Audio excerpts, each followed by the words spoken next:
Bafowethu asingalokhu sikhohliswa kulokhu kuthiwa uMbatha ulimele.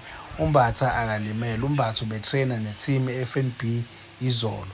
Ividiyo ephostwe i-Pirates ku-Instagram naku-Facebook ikuvezile ukuthi uMbatha ukhona uyatraina ne-team. If uMbatha ubelimele ubengaka-travel-e ne-team F_N_B eyotraina nayo kwi-stadium okulindele ukuthi fanele kudlalwe kusona igame ngakusasa. Nendaba kaLibitso futhi, uLibitso Monday ubekhona kwi-training and ubetraina nayo yonke i-team okukhombisa ukuthi u-ready, akalimele, kodwa kuqhamuke sekuthiwa ulimele. Okay, kuya-understand-eka kwaLibitso ngoba ne-team ikuriphothile lokhu ukuthi ulimele, fine. uMbatha le injury yakhe engariphothwanga, engashiwo, okay, uma kuwukuthi mhlawumbe bekungama-mind game bengafuni i-Sundowns yazi ukuthi uMbatha ulimele, is fine. U-coach akasho ngani-ke, akuveze ngokusobala ukuthi uMbatha ulimele mhlawumbe after igame, noma-ke before igame sekubonakalile ukuthi uMbatha akekho nakwi-starting line-up nasebhentshini. Ujima kanjani umuntu ne-team e-stadium okuzodlalwa kusona angekhona ngisho e-arena, angekhona ngisho e-Rail Stadium lapho esijima khona, azojima a-travel-e ne-team ayojima lapho kujike kuthiwa futhi ulimele? Bafethu angadlalwa ngathi, abasitshele iqiniso lapho ngemuva, basitshele iqiniso lapho ngemuva ukuthi kwenzakalani. Ingabe kahle kahle u-coach unenkinga noMbatha, asheshe acacise ngoba thina solithatha isayidi uma kudingakala sithathe isayidi lapho bafowethu, sizolithatha isayidi.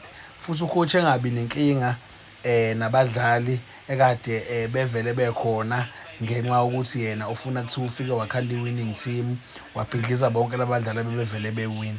Labadlali bafowethu kade sikwi-semi-final ye-Champions League nabo last season. Labadlali laba asebebhentshwa manje, asebebekwa kuma-stands manje. Kade fana noDlamini, udaba laDlamini alicaci kahle, asiliboni kahle bafowethu. Kahle kahle kwenzakalani kahle kahle nge-team lena ekade iwina last season, ngoba kubukakala ngathi u-coach uprifera ukudlala labadlali abasayine sekukhona yena kunokudlala abadlali abade bevele bedlala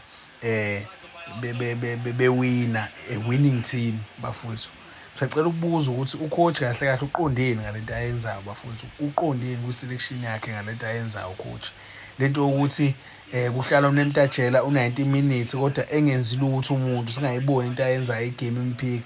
Umdlali bafethu igame mayimphika akaphumi, especially mengakaze yenze into eyisimanga ethimini okukhombisayo ukuthi uyafuneka. Kudonswa u-Apolice, bekhishwa u-Apolice, u-Apolice sebesenzela iy'manga bafowethu, basigilela iy'manga ko-final ye-MTN 8 bekhipha ama-assist ongaze uwabone emhlabeni, kodwa umuntu ezodonswa kushiywe umuntu esingazi ukuthi silindeni kuyena bafowethu, esingazi silindeni kuyena ngoba phela igame yonke ubefile.